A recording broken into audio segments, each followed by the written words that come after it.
Hello guys, শরণ explanation চ্যানেলে আপনাদের সবাইকে স্বাগতম। আজ আপনারা দেখতে চলেছেন ইন্দোনেশিয়ান হরর মুভি যার নাম আলাসপাতি হুতানমাতি। আমি 90% গ্যারান্টি দিয়ে বলতে পারবো এই মুভির এক্সপ্লেনেশন আপনি কোথাও দেখেননি বা এই মুভি দেখেননি, কারণ এই মুভি বাংলাতে আর হিন্দিতে মাত্র 2টি চ্যানেলই এক্সপ্লেন করেছে, আর এখন আমি এক্সপ্লেন করে তৃতীয় ব্যক্তি হতে যাচ্ছি। তো যাই হোক, এই মুভির কোয়ালিটি অনেক ভালো, আশা করি আপনাদের অনেক ভালো লাগবে। তো আর সময় নষ্ট না করে যাও যাক মুভির জগতে। কাহিনীর শুরুতে আমরা 5 জন ফ্রেন্ডের একটি গ্রুপ দেখতে পাই, যাদের নাম হলো বেগা, দিত্য, জেসিকা, রেন্ডি আর রায়া। তারা সবাই কলেজের স্টুডেন্ট ছিল। ওরা একসাথে ভিডিও ব্লগিংও করতো, মানে তারা ইউটিউবার ছিল। তবে তারা অন্য ইউটিউবারদের মতো টয়লেট ব্লগ অথবা ফুড ব্লগ করতো না, বাইরে ঘোরাঘুরি করে ব্লগ করতো। তাদের মধ্যে রায়া সবাইকে আলাসপাতিতে যাওয়ার কথা বলে, কারণ ওই জায়গাটা একটু ক্রিপি হরর টাইপের ছিল, আর সবাই বলতো ওই জায়গায় নাকি ভয়ানক ভয়ানক ভূত আছে। ওইখানে যে যায় সে আর কখনো ফিরে আসে না।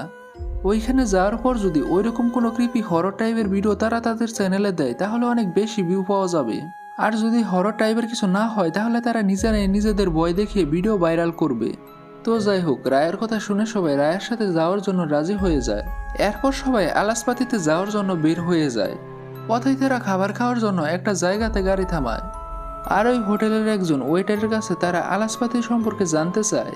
ওই হোটেলের মহিলা তাদেরকে জানায় সেখানে একটি পবিত্র কবরস্থান আছে, আর অনেকে বলে থাকে সেই জায়গায় ওইসব মানুষের কবর আছে যারা ওইখানে গিয়েছিল আর কখনো ফিরে আসতে পারেনি। আর ওদেরকে ওখানে টর্চার করা হয়, কারণ তাদের আত্মাগুলো দুই দুনিয়ার মাঝখানে আটকে গিয়েছে। এসব কথাকে তারা গাঁজাখুরি গল্প মনে করে আর টিটকারি পারতে থাকে। তো যাই হোক, তারপর তারা আলাসপাতিতে পৌঁছায় আর নিজ নিজের জিনিসপত্র নিয়ে নেয়। ওইখানে ফোনের কোনো সিগন্যাল পাওয়া যাচ্ছিল না। যখন সবাই মিলে কবরস্থানের দিকে এগুচ্ছিল তখনই রেন্ডি ক্যামেরা বের করে রেকর্ডিং করা স্টার্ট করে। তখনই সে জঙ্গলের মধ্যে কিছু একটা দেখতে পাচ্ছিল, কিন্তু তারা সেই জিনিসটাকে ইগনোর করে সামনের দিকে এগোতে থাকে। কিছুক্ষণ পর তারা যখন একটু রেস্ট নিতে বসে তখনই তারা সাদা কাপড় পরা কাউকে দেখতে পায়, যা দেখে তারা সবাই ভয় পেয়ে যায়।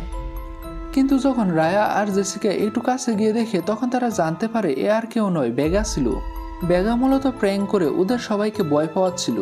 কিন্তু তখনই তার ডিভাইসে কিছু আওয়াজ শুনতে পাচ্ছিল, যেটাকে ফলো করে দিত্য আর রায়া একটু সামনের দিকে এগিয়ে যায়। আর তারপরে দিত্য দৌড়ে ফিরে আসে আর সব ফ্রেন্ডদের ওদের সাথে করে নিয়ে যায়, কারণ সে ওই কবরস্থানটা খুঁজে পেয়েছিল। তখনই রেন্ডি ক্যামেরা বের করে আবারও রেকর্ডিং করে স্টার্ট করে। এই কবরস্থানটা একটু আজব ধরনের ছিল, কারণ এখানের কবরগুলো আসলে মাটির নিচে নয় বরং মাটির উপরে ছিল। হ্যাঁ, আপনারা ঠিকই শুনেছেন, মাটির উপরে কবর ছিল। তো যাই হোক, তারপরে বেগা একটা কবরের উপর উঠে ডেড বডি বা লাশ দেখতে যায়। তারপরে সবাই এক একটা কবরে উঠে লাশগুলো দেখতে থাকে, আর ওই লাশগুলোকে তারা ভিডিওতে রেকর্ডিংও করতে থাকে।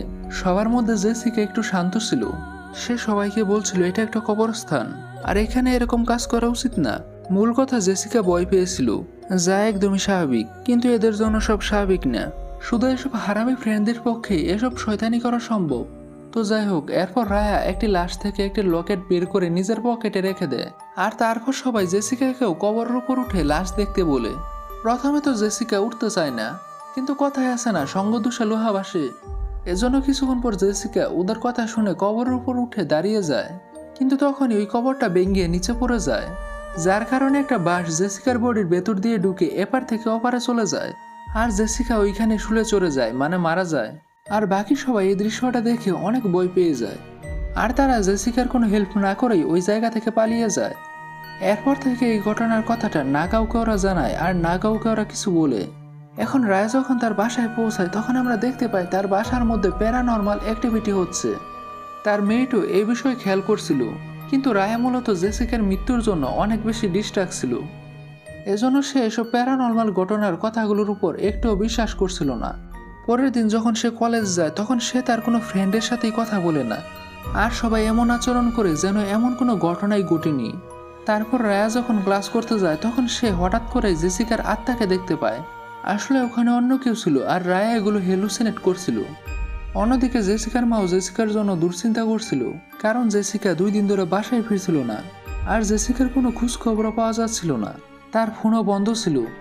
পরের দিন জেসিকার মা রায়াকে ফোন করে আর রায়াকে জেসিকার কথা জিজ্ঞাসা করে, কিন্তু রায়া জেসিকার মাকে কিছুই জানায় না।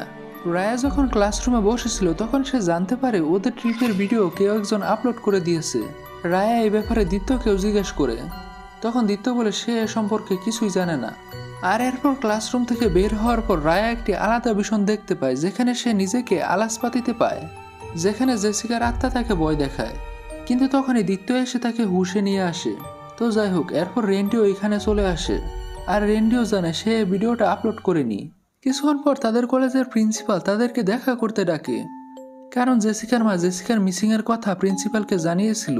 আর জেসিকা যেহেতু ওদেরই ফ্রেন্ড ছিল, এজন্য প্রিন্সিপাল জেসিকার ব্যাপারে ওদেরকে জিজ্ঞাসা করে। আর প্রিন্সিপাল তাদেরকে জানায় যদি 2 দিনের মধ্যে জেসিকার কোনো খোঁজ খবর না পাওয়া যায় তাহলে পুলিশকে রিপোর্ট করা হবে। তাই তারা যদি জেসিকার সম্পর্কে কিছু জানে তাহলে যেন আগে থেকেই বলে দেয়। কিন্তু তাদের মধ্যে কেউই কোনো কথা বলে না, কারণ আসল ঘটনা বললে তারা সবাই খুনের দায়ে ফেঁসে যেতে পারে। এরপর রায়া বেগার বাসায় যায়, কারণ ওই ঘটনার পর থেকে বেগা এখনো পর্যন্ত কারোর সাথে দেখাও করেনি আর কথাও বলেনি। আর সে কলেজেও আসছিল না, যার ফলে সবাই ভাবছিল হয়তোবা বেগায় ভিডিওটা আপলোড করেছিল। রায়া যখন বেগার বাসায় পৌঁছায় তখন সে গিয়ে দেখতে পায় বেগা অনেক ভয়ে ভয়ে রুমের মধ্যে একটা কর্নারে বসে আছে। রায়া যখন বেগার বাসাটা চেক করে তখন সে ওইখানে জেসিকার আত্মাকে দেখতে পায়, যেটা দেখে রায়া অনেক ভয় পেয়ে যায়। এজন্য রায়া বেগাকে নিয়ে ওখান থেকে পালানো শুরু করে আর নিজের বাসায় নিয়ে আসে। তারপর রেন্ডি আর দিত্যকেও তার বাসায় ডেকে আনা হয়, কারণ সে বেগার এই অবস্থা দেখে অনেক বেশি চিন্তিত ছিল। কথা বলতে বলতে ওরা একজন আরেকজনকে দোষারোপ করছিল।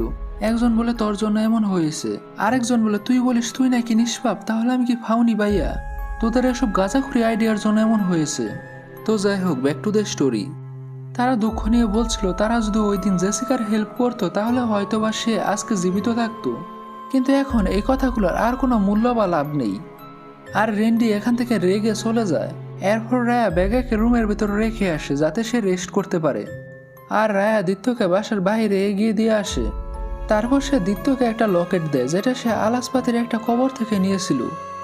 এরপর রাতের বেলা ঘুমানোর সময় যখন তার চোখটা একটু খুলে তখন সে বেগাকে নিজের রুমে দেখতে পায়, যে পজেস অবস্থায় ছিল। আর হঠাৎ করে সে রায়ের উপর হামলা করে দেয়।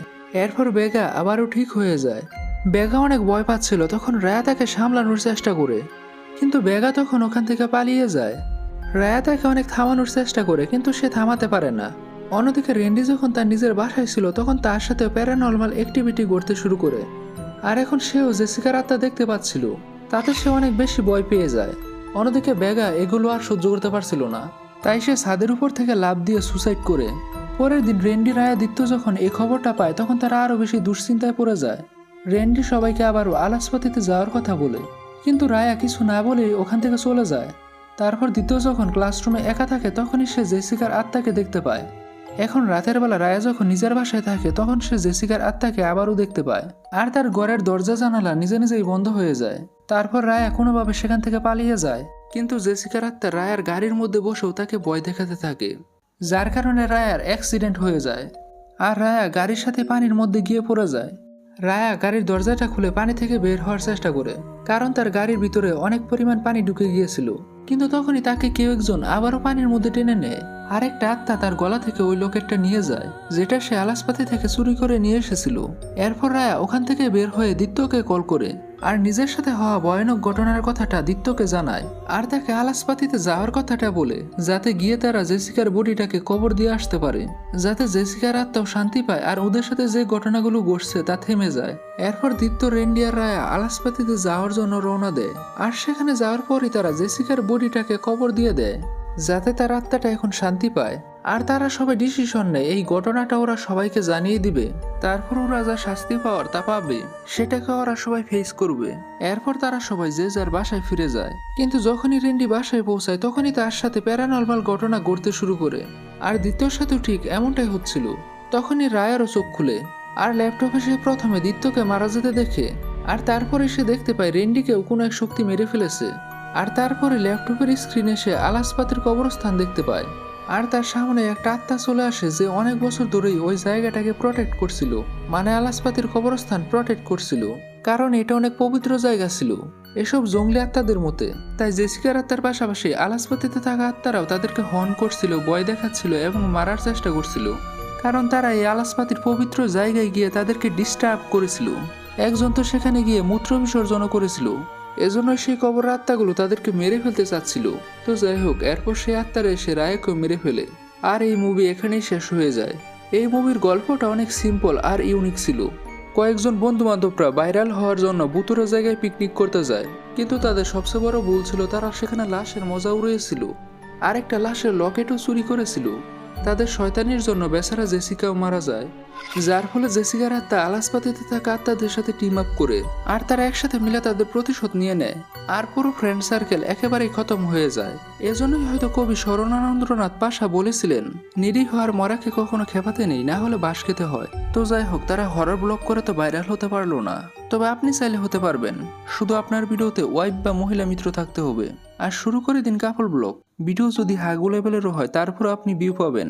আর আপনি যদি সিঙ্গেল হন তাহলে দ্বিতীয় বুদ্ধি হলো, আপনি যদি গোপাল বারের মতো পেটুক হন তাহলে শুরু করে দিন ফুড ব্লগ। খাবেন আপনি আর ডেক তুলবে দর্শকরা, মাঝখান থেকে চ্যানেল ভাইরাল। তো যাই হোক, আজকের ভিডিও এতটুকুই ছিল। আজকের ভিডিও ছোট রাখার কারণ হলো সামনের ভিডিও বড় হতে চলেছে, যা আমি আগামী সময় সন্ধ্যা 6টা বা 7টায় আপলোড করার চেষ্টা করব। আর সেই মুভি হলো ইন্দোনেশিয়ান হরর মুভি। তো আজ আমি চললাম, দেখা হবে নেক্সট ভিডিওতে।